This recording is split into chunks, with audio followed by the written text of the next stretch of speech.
ఆమేన్.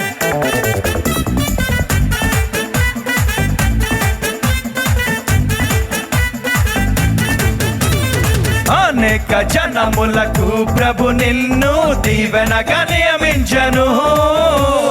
సమస్త జనముల కంటే నిన్ను ఎక్కువగా దీవించను. ఆకాశ ధననిధిని ప్రభు తరచి ఎల్లప్పుడు సమృద్ధి నీకిచ్చును. కలగానే నిన్నుంచి జనములను పోషింప తన వాక్కు నీకిచ్చును. ఇక చేసుకో స్వాధీన స్వాధీన